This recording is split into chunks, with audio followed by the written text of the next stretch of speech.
Hi everyone. I came up with an idea. Well, a few of them last night. I was sleeping in my car and I was looking at the moon. And I came up with two possible generators.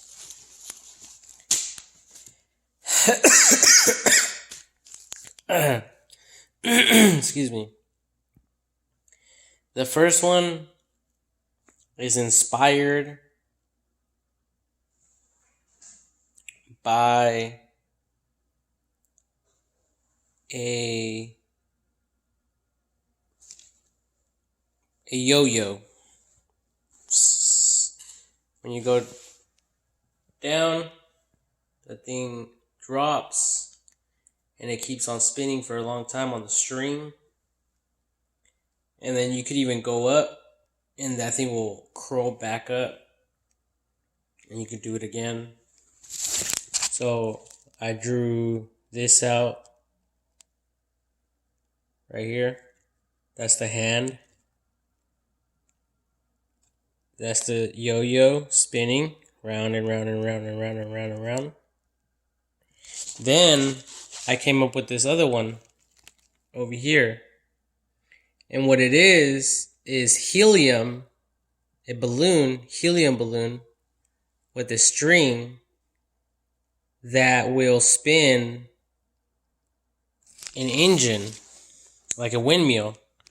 So you fill up this balloon with helium and the spoil, like kind of like fish rod. The fish rod, the fish, the fishing wire, the roller thing. As the helium rises to the top, it will cause the little thing to spin, which will generate electricity. And I'm thinking that it would do it so fast that this thing's going to be spinning super, super fast. Now, and then of course, the bigger the rope, the more helium it would require. And these can be in various locations throughout the world. And the great thing about this idea, the helium balloon generator, is that it could have a windmill not to generate electricity, but to basically wind. Like if you're going fishing, you want to wind it back up. So the windmill will wind it up, and as the helium balloon raises to a certain altitude, it won't pull on the string anymore.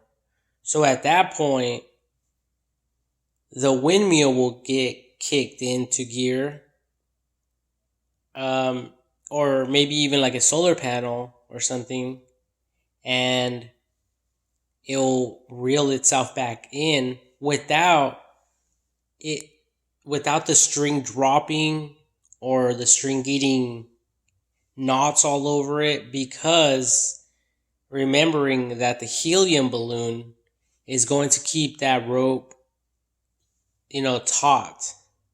Is going to make it, straight and without, it falling eventually from the sky down, where it's going to get tangled by other debris, objects, or whatever, and cause more damage than good.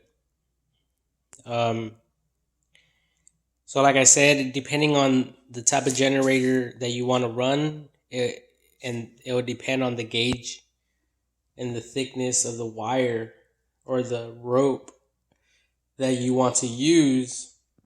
And the thicker you go, the more helium would be required for this generator.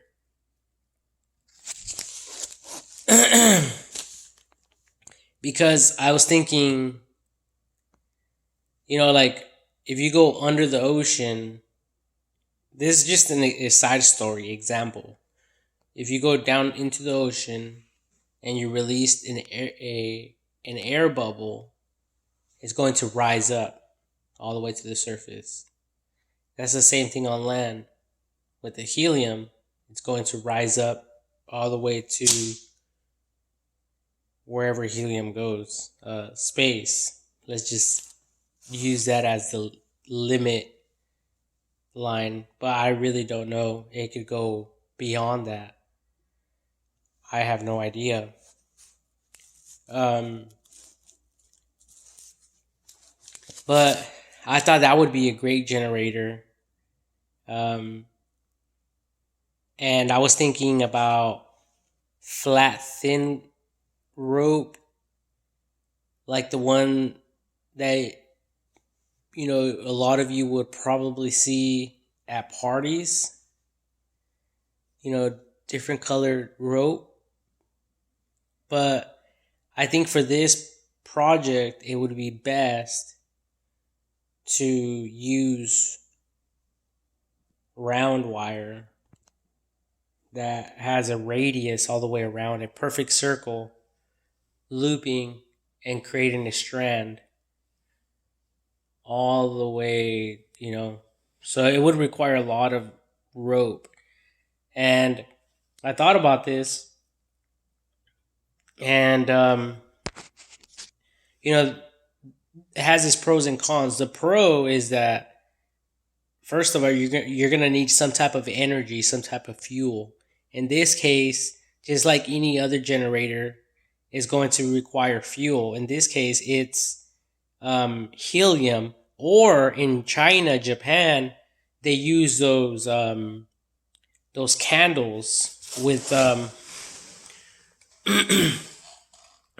they use a candle with like a fabric around it, and it rises up like a blimp, kind of like a blimp. But so it would require a lot of fuel, whether it's fire or helium, to force that, to unwind that spoil and generate electricity. I guess, like, if someone really wanted to, they could have one. I'm thinking like in the mountains, but someone can test it out like in like on top of their house. So it would have to be like an adult or a kid that's brave enough to go up there and test this um, myth and making it work. Actually making it work, because I mean it will work, but then the problem will be to wind it back in. Now, once it gets wind back in, there's these gears that lock, so as to not allow. So it's a unspoiling prevention spring or something like that, which will allow that to wind itself back up by itself. Um, and I don't know if it will require more energy to wind it back up than what it produced. But if that balloon or fire source is released, and then if you allowed a windmill to gradually, slowly, in a few days later, in a few days later, like for it to just wind itself back up, as you have other um, stationary locations of the same generator, then you could produce a lot of energy in that way. Um, and if it's not a windmill, as the wind spins the windmill like a fan, it will be turning the spoil and putting it back in the string back in the spoil thing. It's either that or it's going to require like a solar panel, but calculations would have to be conducted, um, and someone that is wise in that aspect would need to um, do some adding and subtraction. um, but other than that is straightforward, simple stuff. um, the the yo-yo one, this one right here, no, this one, the yo-yo one, that one's a good idea, because if you think about it, it's a ball, but it's not a ball, it's a wheel. It's better if I say wheel with with the bearing. And what is going on is getting shot out, and the energy that is used to shoot it out continues to flow, since there's nothing stopping it besides you know the wind molecules and gravity. So eventually it will slow down, right? And there's actually some generators that can be created that use like some other type of that use another type of energy source, like a weapon, shooting out like a BB, like a cannon, a cannonball, something huge, and it throws it out with so much force that, and then once it gets in here, it just spins over and over and over and over and over. And this ball can be made out of it could be made out of a magnet, it could be made out of fucking it could be made out of copper. But I don't really know though about all that stuff. But I'm just thinking the yo-yo one, if there's enough force dropping it or something to like trigger like this wheel, if you think about a wheel, if there's something that like if flickering on a sequence on a timer, it's going to continue going round and round and round and round and round and round and round with little to no effort or energy. So it's that type of thinking that will produce more energy and with little fuel or energy on our part, because the main objective here is to produce positive electrical current for our appliances, devices, our daily household requirements, etc., etc., etc. So by thinking like that, we can create something that, simple math, you take 3 steps forward, you have to take one back. 3 steps forward, you have to take one back. And that's all this is doing all day long. you're using some energy, but it's giving you 2 back, 3 back, -1, 2, so on and so forth.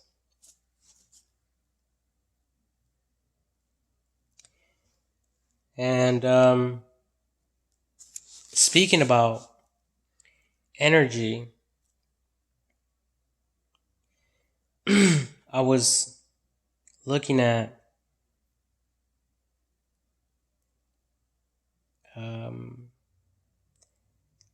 actually, I'm gonna save this one for a future video.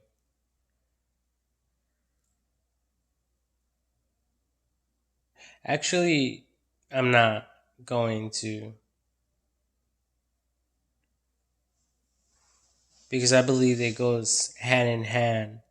And I was thinking about these ideas last night.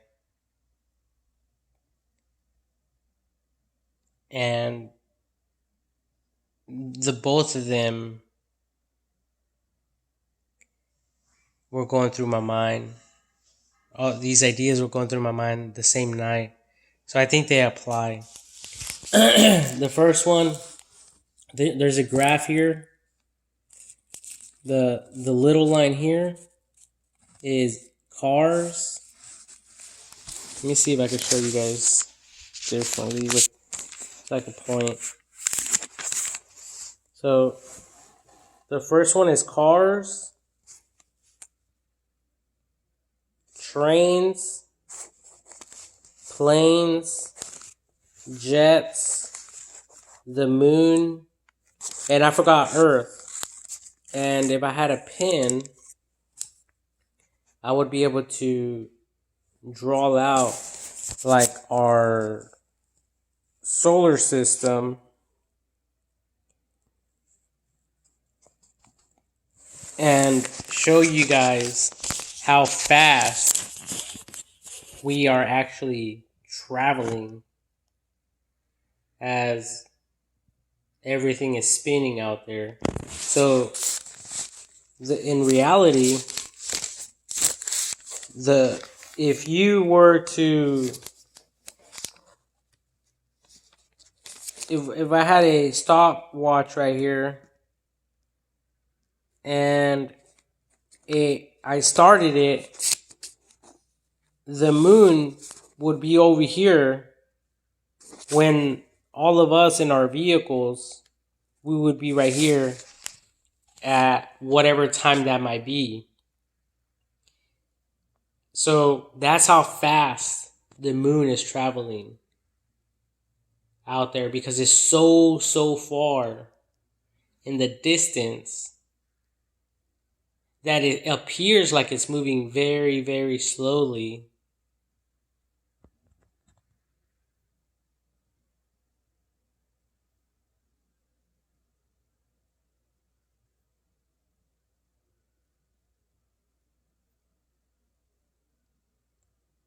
So slow, right?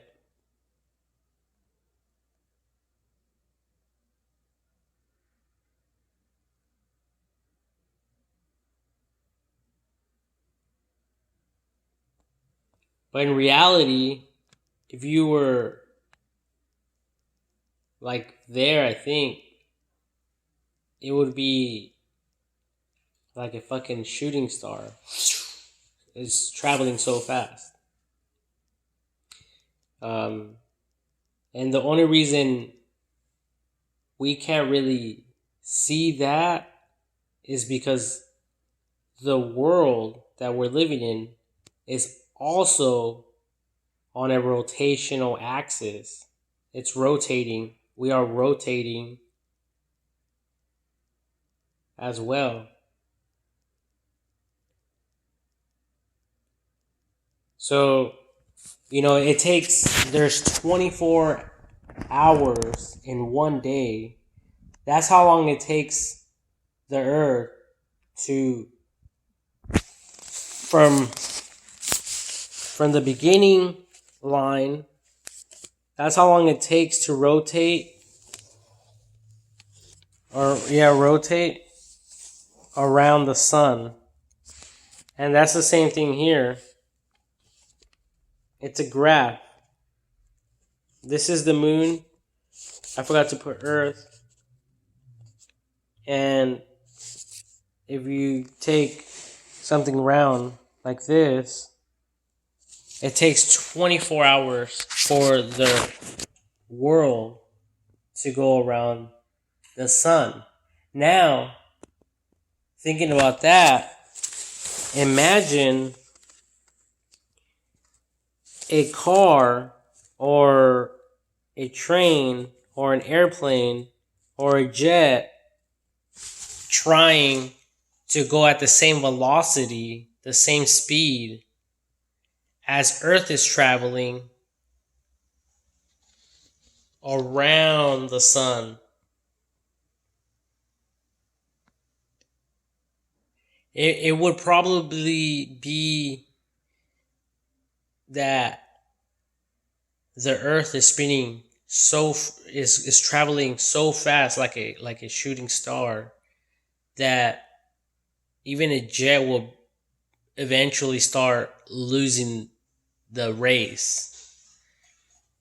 And not just that, but it also requires a ton of energy to be able to travel at um, at all. You know, to travel that distance. Like cars, we can all relate to a car because most of us have a car. A lot of us own a car.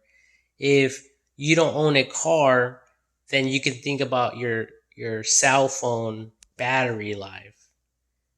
You know, the more you use it, the more energy is used and the faster it dies out, especially if you're watching like videos and movie, etc.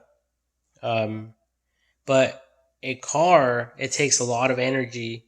It takes from California, I think, to Wisconsin, where my sister and my brother lived. I think it takes 3 to 4 days to get there, to arrive. That's, if it takes 4 days, that's four Earth revolutions around the sun. That's how slow we're going. We're and if you were to be out there in space looking into Earth, we would appear like the moon, going so slow. But really it is super slow. It's not even like how we observe the moon from Earth, because the moon disappears, you know. We would also disappear because of the rotation of, you know, the Earth from, like, say, a telescope vintage point. Um, but or however, you know, I was thinking about all that, and I was thinking how much energy it would require to spin around the sun at that speed, that rate, like Earth is traveling. And it just requires a lot of fuel. It requires a lot of energy. Um, so I was just tripping out on that. And as I was thinking about that, I was thinking about, well, what would create like free energy besides wind, besides, you know, the conventional ways of generating electricity. So I thought about the helium generator, balloon helium generator, to make that thing spin, because, you know, if a huge helium balloon is used, this this little coil thing can spin fucking so rapidly and produce a bunch of electricity for us to utilize. Um, and not just that,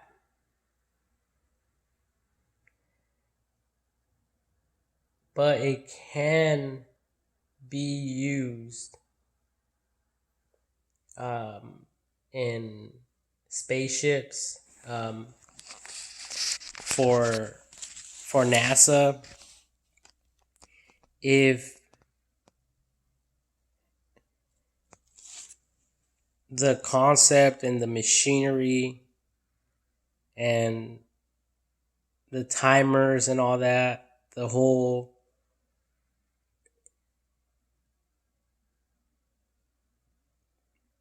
construction of what I'm about to speak about, if it's done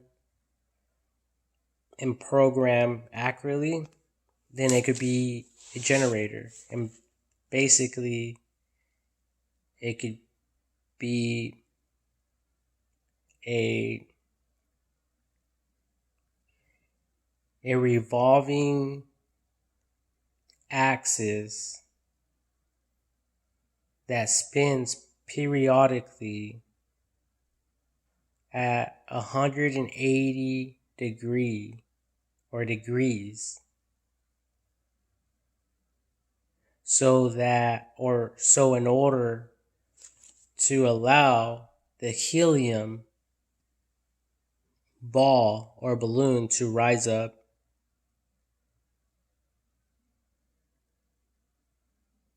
and as it's rising it's generating electricity. Then with a little bit of electricity, this vertical tube would turn at 180 degrees, therefore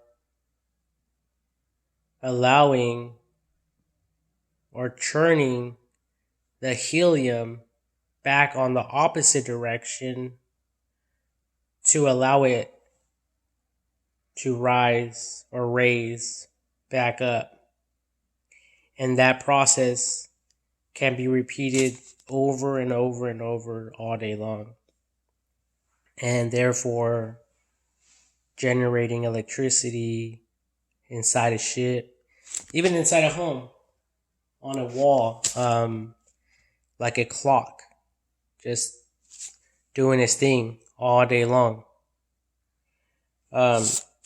Anyway, I was really inspired of this, about this, and I was going to draw out some more, like diagrams of or graphs. I mean, yeah, not really diagrams, but um,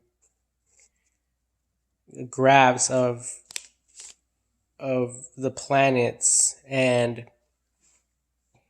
then calculating how fast we are traveling, like I did here. And then it would be awesome to actually figure these each speed of each of these categories down here. We all know how fast a car is going, to train, planes, jets, and other technology.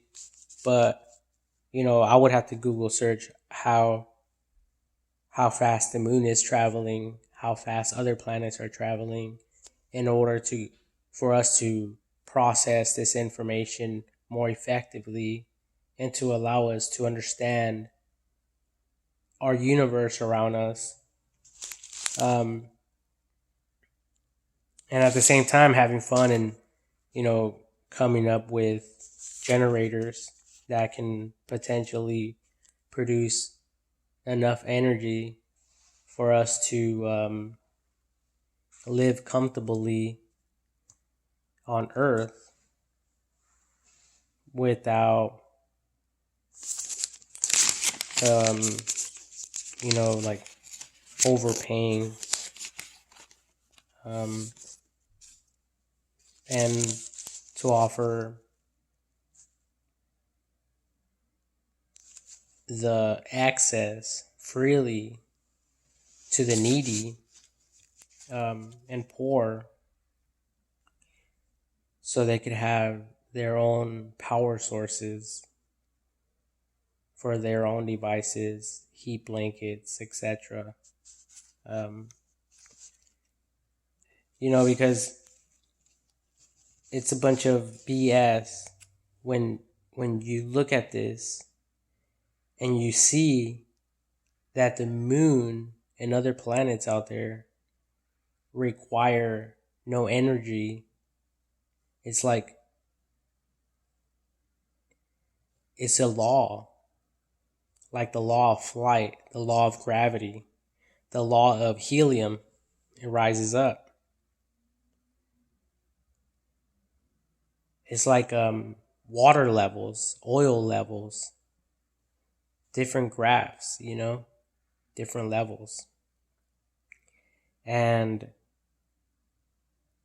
it is therefore that we can look at all that and eventually come up with a free approach to generate our own electricity without like conventional ways of generating electricity that require a lot of maintenance, a lot of troubleshooting, and a bunch of other BS. Um, but like we all know, we have yet to get to that point in our research and development, but it's underway, and it's been a continual struggle, and heartache. But nevertheless, we've been learning the do's and don'ts. Like Edison, he learned 9,999 ways that the light bulb will not function, will not work. He did not take it as a failure and give up. He took it as a positive and used that to further his studies to come up with